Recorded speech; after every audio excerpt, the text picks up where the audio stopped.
Kau mau pamer kekuatan? Merupakan judul dari bab 55 Audiotune Lovers, masih dalam Sang Pewaris Tunggal, buah karya Aditya Jetli. Bersama-sama, mari kita simak dan dengarkan. Enjoy listening. Teriaknya keras, "Tanganku, tanganku!" ujarnya kemudian sambil memegangi punggung tangan kanannya kuat-kuat. Terlihat darah mengalir cukup deras dari punggung tangan kanannya akibat ditembus oleh pisau kecil yang dilemparkan secara cepat oleh Hans si tangan kilat. Pisau kecil yang dilemparkan oleh Hans tersebut bukanlah pisau biasa, tetapi pisau yang terbuat dari bahan baja yang sangat keras dan tajam. Keahlian Hans sesungguhnya adalah pengendalian pisau terbang.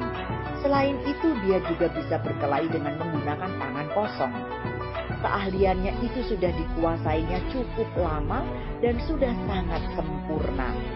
Ketika dia melihat Govan sedang mengarahkan moncong senjatanya ke arah Dion dan siap menarik pelatuknya, dengan cepat Hans bergerak melemparkan pisau yang ada di tangannya ke arah punggung tangan Govan yang sedang memegang senjata itu. Dan hasilnya sangat akurat sekali.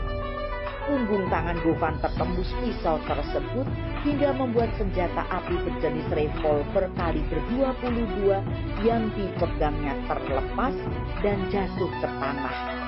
Anak buahnya tidak sempat mencegah dan tidak bisa berbuat apa-apa. Mereka semuanya melongo atas apa yang terjadi terhadap bosnya itu. Tapi beberapa saat kemudian mereka baru tersadar bahwa Govan telah terkena serangan secara diam-diam dari orang lain yang ada di situ. Dengan bergegas 5 orang pengawal pribadi Govan yang selalu setia mendampingi kemanapun dia pergi, memeriksa keadaan bosnya, kemudian berusaha mencabut pisau kecil yang menancap di punggung tangan Govan tersebut. Tapi bukannya berterima kasih kepada kelima orang pengawalnya, Govan malah marah-marah dan memaki-maki mereka semua. "Dasar tidak berguna, kenapa kalian tidak bisa mencegah agar pisau ini tidak mengenai punggung tanganku dan menjatuhkan senjata itu? Dasar bodoh!" ucapnya kasar. "Maafkan kami, bos. Sejujurnya kami tidak tahu akan ada serangan yang tiba-tiba. Dan kami tidak tahu siapa yang telah menyerang bos secara licik dengan pisau kecil ini," jawab mereka membela diri. Tapi Govan masih tetap marah walaupun sudah mendengar penjelasan dari anak buahnya barusan. Kemudian dia berkata lebih kasar lagi. "Dasar brengsek bajingan binatang," ucapnya kasar memaki-maki anak buahnya. Belum puas memarahi anak buahnya, Govan kembali melanjutkan makiannya. "Dasar tidak berguna, lebih baik aku bunuh saja kalian semua," katanya marah-marah dan tidak terkendali lagi. Dion yang mendengar ocehan dari Govan tersebut tertawa cukup keras hingga mengejutkan Govan dan orang-orangnya. "Tidak kusangka pecundang dan pengkhianat temannya sendiri akan bersikap cengeng seperti itu," ucap Dion mengejek Govan hingga membuatnya semakin marah. Tapi Dion cuek saja dan terus mengejek Govan dengan beraninya. "Hanya terkena pisau kecil saja sudah meraung-raung seperti anak kecil yang dimarahi orang tuanya," ujarnya lagi. "Kalau aku jadi kau, aku akan sangat malu dengan anak buahmu itu," sambung Dion memprovokasi Govan. Govan yang dihina habis-habisan tersebut menjadi benar-benar marah dengan berkata, "Dasar bajingan, siapa kau?"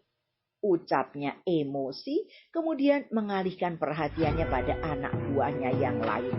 "Kalian kenapa diam saja? Cepat habisi mereka, jangan beri ampun lagi.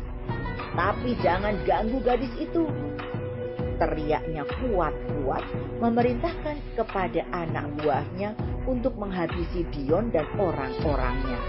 "Jangan mimpi, kalian hanya semut kecil di hadapanku," teriak Dion tak kalah kuat dan terkesan memprovokasi mereka.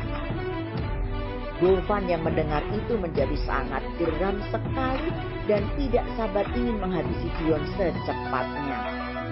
Tiba-tiba dia merebut pistol yang ada di balik baju anak buahnya, lalu dengan dua tangan Govan mengarahkan moncongnya ke arah Dion, lalu segera menarik pelatutnya dan duel. Bunyi letusan pistol terdengar memecahkan suasana mencekam di tempat itu. Kejadian itu berlangsung sangat singkat sehingga Hans dan pengawal lainnya tidak sempat untuk menggagalkan tembakan tersebut. Mereka hanya berharap Dion tidak akan apa-apa. Ternyata harapan mereka terkabul. Peluru yang ditembakkan oleh Govan tersebut tiba-tiba berhenti ketika jaraknya tinggal sejengkal dari kepala Dion. Semua orang yang melihat kejadian itu tentu saja sangat terkejut. Mereka tidak percaya peluru yang ditembakkan dari senjata revolver itu bisa berhenti secara mendadak seperti itu. Hans, Xiaolong, Rams, Tiger dan kedua anaknya serta 10 pengawal yang lain juga tak luput dari rasa terkejutnya. Mereka terkejut ketika melihat peluru tajam yang ditembakkan dari pistol milik anak buah Govan berhenti mendadak di depan Dion. Begitu juga dengan Gibbon, Leon, Robin, apalagi Iron dan seluruh orang-orangnya. Mereka begitu sangat terkejut ketika melihat peluru yang ditembakkan oleh Govan dari jarak dekat tersebut berhenti persis di sejengkal dari wajah Dion. Mereka jelas tidak percaya bagaimana caranya Dion mampu menghentikan peluru yang melesat dengan cepat tersebut. Sebaliknya, di sisi Govan, dia tidak mau tahu bagaimana caranya Dion bisa menghentikan peluru yang melesat cepat ke arahnya tersebut. Govan berpikir bahwa hal itu hanya kebetulan saja. Maka, sekali lagi dia menembakkan pistolnya secara berturut-turut ke arah Dion dengan harapan kali ini Dion akan habis. Tapi kejadian tadi terulang lagi. Dan harapan Govan tidak terkabul. Peluru yang ditembakkan olehnya barusan juga mendadak berhenti di hadapan Dion. Dan kali ini jaraknya bukan 1 jengkal lagi, tetapi 1 meter jauhnya. Kejadian itu sekali lagi sukses membuat Govan dan mereka semua yang menyaksikan kejadian itu kembali tercengang. Sungguh mereka tidak menyangka bahwa Dion mampu menghentikan 9 peluru yang ditembakkan secara berturut-turut itu. Di tengah keterkejutan mereka, tiba-tiba terdengar sebuah suara yang keras yang beraura sangat menakutkan. Suara itu berasal dari Dion dan tap tap tap bam.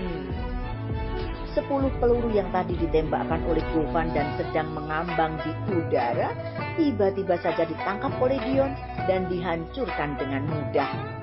"Sudah cukup main-mainnya. Kalian telah membuang waktuku yang sangat berharga di sini," ucap Dion dingin.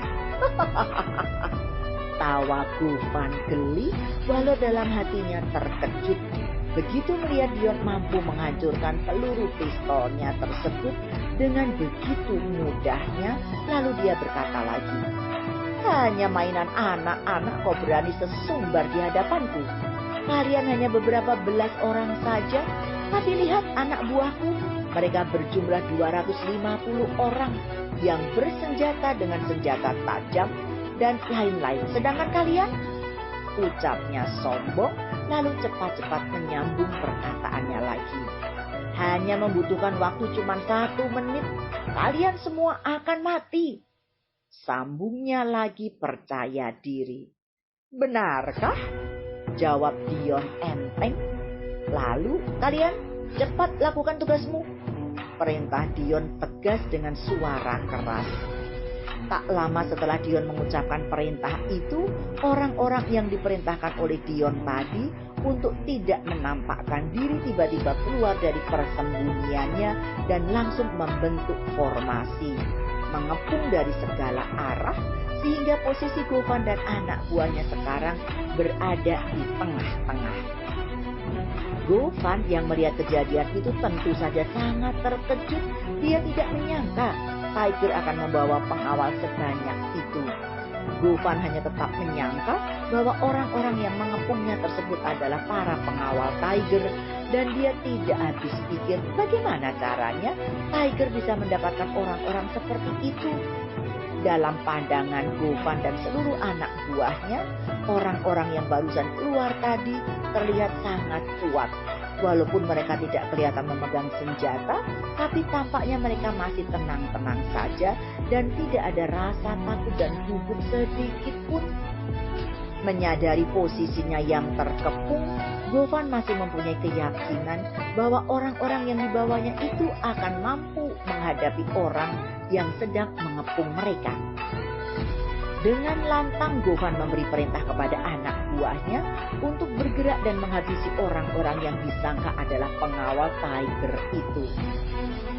Ketika perkelahian akan pecah, tiba-tiba terdengar sebuah suara dari belakang orang yang mengepung Govan tersebut. "Berhenti!" teriak sebuah suara yang cukup keras dari arah belakang mereka. Spontan, Govan dan anak buahnya berhenti dan mengalihkan pandangannya ke arah orang yang barusan tadi bersuara. Dan alangkah terkejutnya Govan, apalagi 150 anak buah yang disewa olehnya. Ke 150 orang itu tentu saja mengenal siapa yang barusan tadi berteriak tersebut.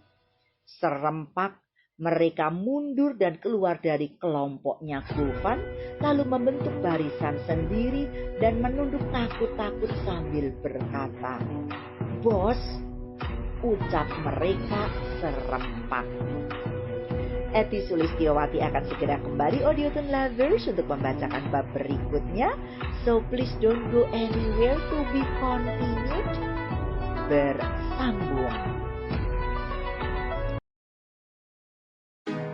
Kalau kamu mau dengar audiobook lebih banyak dan gratis, segera download Audiothon.